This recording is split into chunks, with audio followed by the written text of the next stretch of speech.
Hello friends, price தி Lord. நீங்கள் பார்த்துன்னு இருக்கிறது சியோன் குக்கிங் தமிழ்.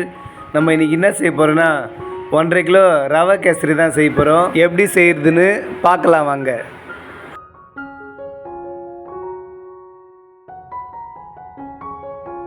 ஒன்றரை கிலோ ரவை கேசரி செய்கிறதுக்காக 4 லிட்டர் தண்ணியை நம்ம கொதிக்க வச்சுருக்கோம். தண்ணி ஊற்றும் போது காட்ட முடியல, தண்ணி எப்படி கொதிக்குது பாருங்கள். இப்போது நம்ம இறக்கி வச்சிடலாம். தண்ணியை இறக்கி வச்சுட்டு கேசரி செய்ய ஆரம்பிச்சிடலாம். இப்போ கேசரி செய்கிறதுக்காக சின்ன டபரா அடுப்பில் வச்சுக்கலாம். இப்போது 1 லிட்டர் எண்ணெய் ஊற்றிக்கலாம்.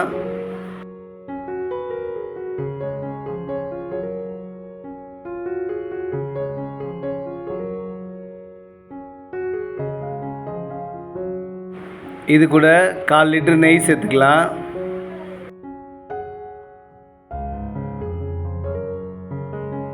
எண்ணெய் நல்லா சூடாயிடுச்சு. இப்போது 1.5 கிலோ ரவையை இது கூட சேர்த்துக்கலாம்.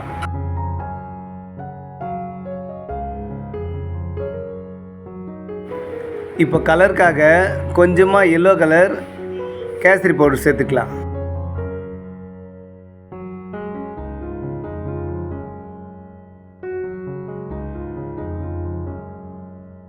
இப்போ நல்லா வறுத்துக்கலாம். அடி பிடிக்காமல் அப்படியே கலரி விட்டுக்கலாம்.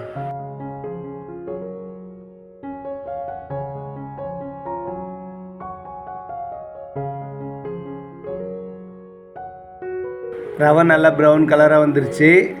இப்போது நம்ம முந்திரி பருப்பு சேர்த்து இது கூட அப்படியே வறுத்துக்கலாம். 1.5 கிலோ ரவைக்கு 300 கிராம் முந்திரி பருப்பு சேர்த்துக்கலாம். ஏற்கனவே ஏலக்காய் ஒரு 10 ஏலக்காய் சேர்த்துருக்கோம் வாசனைக்காக. இப்போ நல்லா கலரி விட்டுக்கலாம்.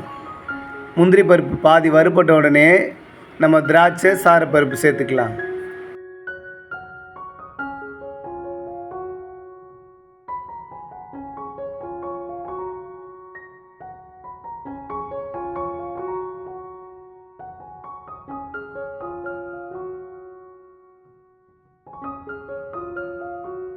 இப்போ முந்திரி பருப்பு பாதி வறுபட்டுருச்சு. இப்போது திராட்சை சாரப்பருப்பு இது கூட சேர்த்து நல்லா கலரி விட்டுக்கலாம். திராட்சை உப்பி வரும்போது நம்ம கொதிக்க வச்சுருக்க சுடு தண்ணி இது கூட சேர்த்துக்கலாம்.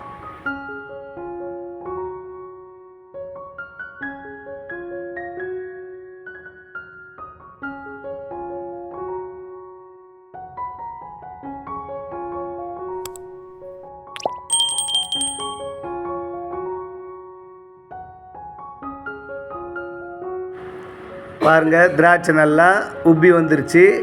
இந்த டைமில் நம்ம கொதிக்க வச்சுருக்க சுடு தண்ணி சேர்த்துக்கலாம். சுடு தண்ணி சேர்க்கும்போது எப்படி கலர் மாறிச்சு பாருங்கள். எவ்வளோ சூப்பராக அந்த எல்லோ கலர் வந்துருச்சு பாருங்கள். சுடு தண்ணி ஊற்றின உடனே நம்ம போட்ட எல்லோ கலர் எவ்வளோ சூப்பராக வந்திருக்கு பாருங்கள்.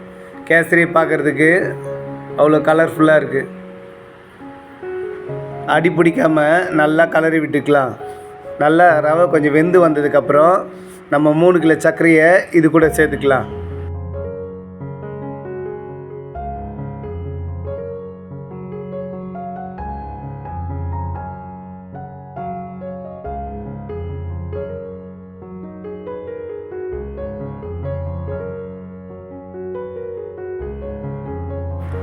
பாருங்கள், நல்லா கலரி விட நல்லா கெட்டியாயிடுச்சு.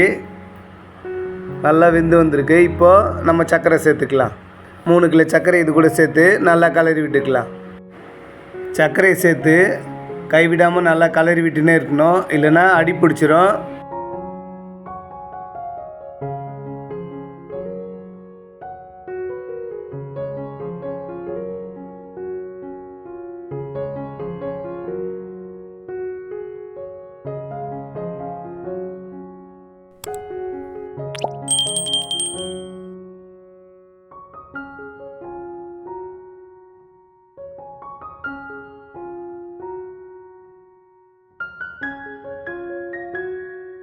கேசரி ரெடி ஆகிடுச்சு. இப்போ நம்ம பைனாப்பிள் எசன்ஸ் சேர்த்துக்கலாம் வாசனைக்காக.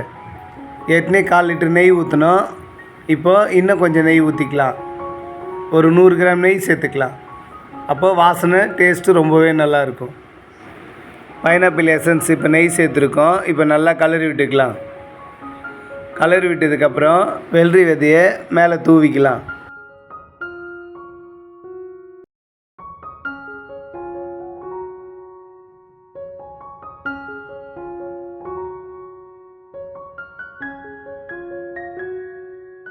இப்போ நல்லா கலரி விட்டாச்சு.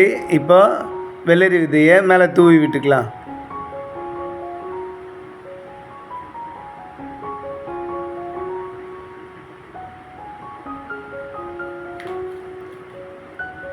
பார்க்குறதுக்கே கேசரி எவ்வளோ சூப்பராக வந்திருக்கு பாருங்கள். சூப்பராக டேஸ்டான கேசரி ரெடி.